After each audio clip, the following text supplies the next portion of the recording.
বন্ধুরা, আজ আমরা দেখব ২০২৪ সালে রিলিজ হওয়া ফ্যান্টাসি মুভি ড্যামসেল। তো চলো শুরু করা যাক। সিনেমার শুরুতে আমরা ওয়ারেনা নামের এক রাজ্যকে দেখতে পাই, যেখানে একদিন সেই রাজ্যের রাজা তার সব সৈনিককে নিয়ে একটা ড্রাগনের শিকার করতে যায়। সেখানে একটি পাহাড়ের ভেতর গুহায় ড্রাগনটি থাকতো। রাজা এবং তার সব সৈনিক গুহায় ঢুকে কিছুক্ষণ খোঁজার পর রাজা সে ড্রাগনের ৩টি ডিম দেখতে পায়। তখনই সে ডিম থেকে বাচ্চা বের হয় এবং হঠাৎ সেখানে ড্রাগনটি এসে সবাইকে এক পলকে জ্বালিয়ে দেয়। রাজা এগুলো দেখে তার তলোয়ারটি নিচে রেখে ক্ষমা চায়। বিশাল এই ড্রাগন রাজার সামনে আসে এবং দৃশ্য পরিবর্তন হয়। আমরা অনেক বছর পরের দৃশ্য দেখতে পাই, যেখানে একটা রাজ্যের রাজকুমারী অ্যালোরি এবং তার বোন ফ্লোরিয়াকে দেখতে পাই। তাদের রাজ্যটাতে পুরো বছরই প্রচুর ঠান্ডা এবং বরফ দিয়ে ঢাকা থাকতো। সেজন্য এখানকার মানুষেরা খুব কষ্টে আছে। তাদের কাছে খাবার ও পানি জোগাড় করতে কষ্ট হয়। এতে অনেকেই তাদের রাজ্য ছেড়ে চলে যাচ্ছে। একদিন অ্যালোরি গাছ কাটার সময় দেখে অনেক বড় রাজ্যের কিছু লোক তাদের ঘরে এসেছে। সে তাড়াতাড়ি ঘরে ফিরে আসে, যেখানে তার পিতা তাকে বলে যে একটা বড় রাজ্য থেকে তোমার বিয়ের প্রস্তাব এসেছে। তুমি প্রিন্স হ্যানরিকে বিয়ে করবে, সেখানে তুমি খুশি থাকতে পারবে। কিন্তু অ্যালোরি প্রথমে মানা করে দিল। তার পিতামাতা তাকে বোঝায় যে প্রিন্স হ্যানরি খুব ভালো ছেলে, তুমি একবার তার সাথে দেখা করো। অ্যালোরি রাজি হয় এবং কিছুদিনের সফর শেষে তারা ওয়ারিয়র রাজ্যটিতে পৌঁছে যায়। তারা সেখানে দেখে এখানে সব জায়গাগুলো গাছপালায় সবুজ শ্যামল পরিবেশ দিয়ে ঢাকা। এই পরিবেশ দেখে ফ্লোরিয়া খুব খুশি হয়।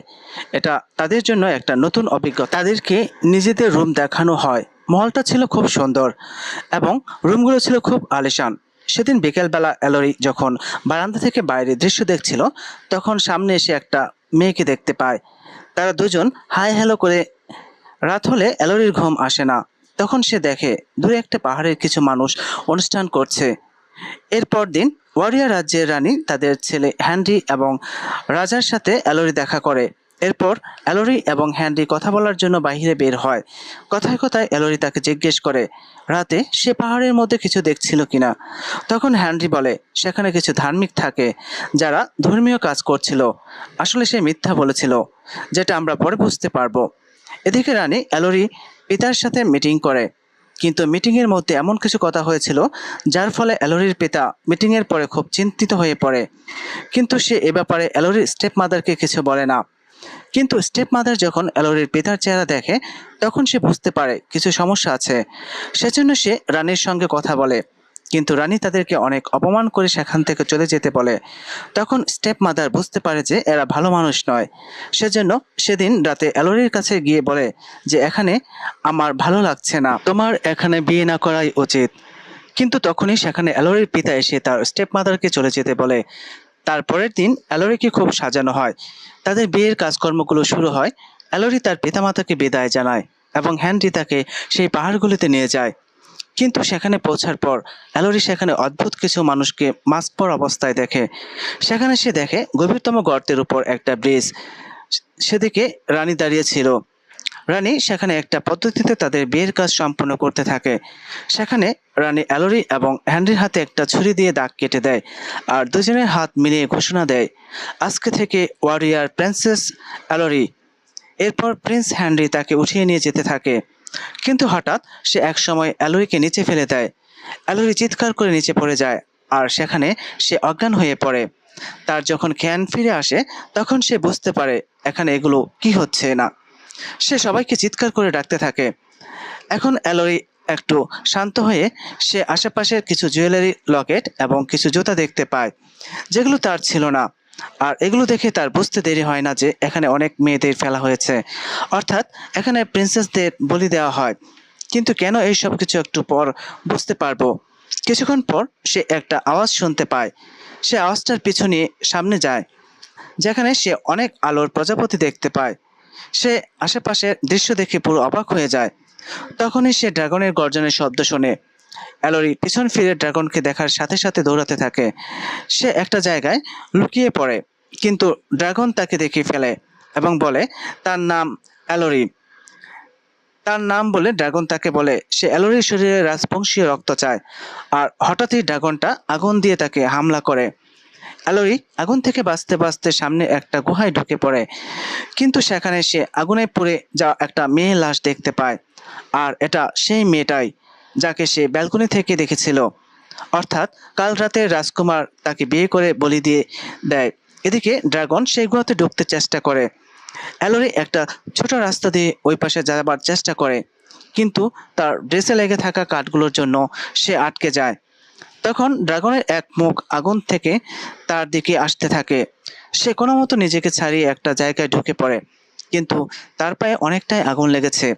সে তার গলার লকেটের মধ্যে আগুনের কয়লা নেয় এবং সেটাকে একটা ল্যাম্পের মতো বানিয়ে নেয়। সামনে যেতে যেতে সে একটা রাস্তা দেখে। অ্যালোরি কষ্ট করে রাস্তাটা দিয়ে যেতে থাকে, কিন্তু সেটা রাস্তা ছিল না, সেটা একটা বড় গর্ত ছিল। সেজন্য সে গর্তটা দিয়ে একটা জায়গায় পড়ে যায়। এতে করে তার হাতে থাকা লকেটের আগুনটাও নিভে যায়। এতে সে প্রচন্ড আঘাত পায়। সে কোনো মতে একটু সামনে যেতে থাকে। সে দেখে নীল রঙের কিছু অদ্ভুত আলো। অ্যালোরি সেখান দিয়ে একটা রাস্তা দেখতে পায়, তাই সে দৌড়ে লাফ দিয়ে সেখানে পৌঁছায়। কিন্তু সে নিচে পড়ে যেতে থাকে। তখনই তার মনে পড়ে তার কাছে তো ছুরি আছে, তাই সে ছুরিটা দিয়ে উপরে উঠে যেতে পারে। সে তারপর আলোটির কাছে যায়, যেখানে সে বুঝতে পারে আলোটা আসলে একটা পোকা থেকে আসছিল। সে একটা বুদ্ধি করে। সে তার হাতের কাপড় নিয়ে সেগুলোর মধ্যে অনেক পোকা বের করে নেয়। এতে একটা লাইট তৈরি হয়ে যায়। তারপর সে উপরের বরফ থেকে পড়া ফ্রেশ পানিগুলো পান করার চেষ্টা করে, কিন্তু তখনই সে বরফের উপর থেকে ড্রাগনটা আগুন দিয়ে তাকে হামলা করে এবং সোজা নিচে নেমে আসে। এটা দেখে অ্যালোরি অন্য একটা গুহা দিয়ে পালাতে চেষ্টা করে, কিন্তু ড্রাগন সে গুহাটিতে পৌঁছাতে পারে না। ড্রাগন তাকে বলে, তুমিও বাকি মেয়েদের মতো সেখানে লুকিয়ে যাও, কিন্তু তুমি বেশি দিন সেখানে থাকতে পারবে না। সেখানে অ্যালোরি দেখে দেয়ালের মধ্যে অনেক মেয়ে তাদের নাম লিখে রেখেছে। এসব মেয়েরা আলাদা আলাদা রাজ্যের রাজকুমারী ছিল। তাদের কেউ বিয়ে করে এখানে ফেলে দেওয়া হয়েছিল। সেখানে এটাও লেখা ছিল যে জায়গাটা সেফ, অর্থাৎ ড্রাগন এখানে আসতে পারবে না। সেখানে অ্যালোরি শুয়ে ঘুমিয়ে পড়ে, কিন্তু ঘুমের মধ্যে সে সেই রাজকুমারীদের স্বপ্নে দেখে। কিন্তু তখনই সে ভয়ে জেগে ওঠে। সে দেখে যে পোকাগুলো সে এনেছিল সেগুলো তার আঘাতের জায়গাগুলো থেকে রক্ত খাচ্ছে, কিন্তু তখনই সে দেখে যে তার পায়ের ক্ষতস্থানটি একেবারে ঠিক হয়ে গিয়েছে। এতে সে বুঝতে পারে যে এই পোকাগুলো যে কোনো ধরনের ক্ষতস্থান ঠিক করে ফেলতে পারে। তাই সে একটি পোকা তার হাতে বসিয়ে দেয় এবং কিছুক্ষণের মধ্যে সেটাও ঠিক হয়ে যায়। তারপর সে পাশের দেয়ালে পুরো গুহাটার একটা ম্যাপ আঁকা দেখতে পায়, যেটা কিনা প্রথমের অনেক মেয়েরা বানিয়ে রেখেছিল। যেখানে অ্যালোরি বাইরে যাওয়ার রাস্তাটি খুঁজে পায়, সেজন্য সে তাড়াতাড়ি পোকাগুলোকে নিয়ে সাবধানে গুহা থেকে বের হতে শুরু করে এবং ম্যাপ অনুযায়ী একটা জায়গায় পৌঁছায়, যেখানে উপর থেকে অনেক আলো আসছিল, অর্থাৎ এটা এখান থেকে বের হওয়ার রাস্তা। এখন এটা দেখে অ্যালোরি খুব খুশি হয়, কিন্তু জায়গাটা সুচালো ক্রিস্টালে ভরা ছিল। সেখানে সে একটা মেয়ের মাথার মুকুট পায়, অর্থাৎ এখান থেকে কেউ বের হয়েছিল। তাই সে মুকুটটার সাহায্যে উপরে উঠে থাকে। ওইদিকে ড্রাগন নিচ থেকে সব দেখছিল। ড্রাগনটা তার মুখ খুলে তারপর যাওয়ার অপেক্ষা করে। এখন এলইডি অনেক কষ্টে উপরে উঠে পড়ে। সে সামনে খোলা মাঠ দেখতে পায়। সেই খুশিতে সেদিকে বুঝতে পারে সে এখনো পাহাড়ের চূড়ায় আছে। এখান থেকে বের হওয়ার কোনো রাস্তা নেই। সেখান থেকে সে দেখে কিছু লোক পাহাড়ের দিকে আসছে, যাদেরকে দেখে অ্যালোরি জোরে জোরে চিৎকার দিয়ে সাহায্য চায়। কিন্তু বাহির থেকে হঠাৎ ড্রাগন তার উপর এসে পড়ে। সে সেখান দেখে দেয়ালে লেখা আছে নট সেফ, অর্থাৎ এই জায়গাটা নিরাপদ নয়। তার পাশেই সেই মেয়েটার কঙ্কাল পড়ে আছে। ড্রাগনটা তাকে বলে, এখান থেকে তুমি কোনোদিনও বের হতে পারবে না। 3টি জীবন নেওয়া হয়েছে, তাই 3টি জীবন দিতে হবে। এটা বলেই ড্রাগন তার দিকে আগুন মারতে যায়, কিন্তু তখন নিচ থেকে কেউ অ্যালোরিকে আওয়াজ দেয়। এটা শুনে ড্রাগন তাদের দেখতে যায়। ওদিকে গুহার ভেতর অ্যালোরির পিতা কিছু লোকের সাথে তাকে বাঁচাতে আসে। এদিকে অ্যালোরিও আবার নিচে নেমে আসে এবং সে একটি জায়গায় এসে পৌঁছায়, যেখানে সে অনেক সোনাদানা দেখতে পায় এবং সেখানে পড়ে আছে 3টি ভাঙা ডিম, যেখানে বাচ্চা ড্রাগনের কঙ্কাল সে দেখতে পায়। আর এখানে অ্যালোরি সব বুঝতে পারে। দৃশ্য পরিবর্তন হয়ে আবার অতীতে চলে যায়। দেখা যায় ওয়ারিয়ার রাজা এই জায়গাটিকে দখল করার জন্য আসে, কিন্তু ড্রাগনের জন্য সেটা পসিবল ছিল না। তাই সে ড্রাগনকে মারার জন্য এই গুহায় আসে, যেখানে তারা দেখতে পায় 3টা ডিম থেকে ড্রাগনের বাচ্চা বের হচ্ছে। এগুলো দেখে সেখানে সৈনিকগুলো সব বাচ্চা ড্রাগনগুলোকে মেরে ফেলে। এগুলো দেখে ড্রাগন রেগে জ্বলে ওঠে আর সে সবাইকে এক ঝটকা আগুনে পুড়িয়ে দেয়, রাজা ছাড়া। রাজা তার থেকে ক্ষমা চায়, কিন্তু ড্রাগন তাকে বলে, তুমি আমার 3 বাচ্চাকে মেরে ফেলেছ, এখন তোমাকেও সে দুঃখটা দিতে হবে। এবং তখন থেকেই প্রত্যেক রাজা ৩ রাজবংশীয় রাজকুমারীকে ড্রাগনের কাছে বলি দিতে হবে। কিন্তু সময়ের সাথে সাথে তারা ড্রাগনকে ধোঁকা দিতে থাকে। তারা অন্য রাজ্যের মেয়েদের বিয়ের নাম করে এনে রাজকুমারের রক্তের সাথে মেয়েটির রক্ত মিক্স করে দেয়, যার ফলে মেয়েটার হাত থেকেও রাজকুমারের রক্তের ঘ্রাণ আসতে থাকে এবং ড্রাগনের গান শুকে বুঝতে পারে এই মেয়ে রাজবংশীয় এবং তাই তাকে মেরে ফেলা হয়। এখন বর্তমানে দেখা যায় অ্যালোরির পিতা যাদেরকে নিয়ে অ্যালোরি খোঁজার জন্য এসেছিল, ড্রাগন অ্যালোরির পিতা ছাড়া সবাইকে মেরে ফেলে। এখন ড্রাগন অ্যালোরির পিতাকে বলে, অ্যালোরি এখনো বেঁচে আছে, তুমি তাকে ডাকো। অর্থাৎ তাকে ব্ল্যাকমেল করার চেষ্টা করে। অ্যালোরির পিতা অ্যালোরির কাছে ক্ষমা চায় এবং সে বলে যে আমি তোমাকে অর্ডার দিচ্ছি, তুমি বাহিরে বের হইও না। এটা শুনে ড্রাগন অ্যালোরির পিতাকে আঘাত করে এবং তাকে মেরে ফেলতে যায়। কিন্তু তখন অ্যালোরির কান্নার আওয়াজ আসে। ড্রাগন তাকে খোঁজার জন্য সেদিকে যেতে থাকে।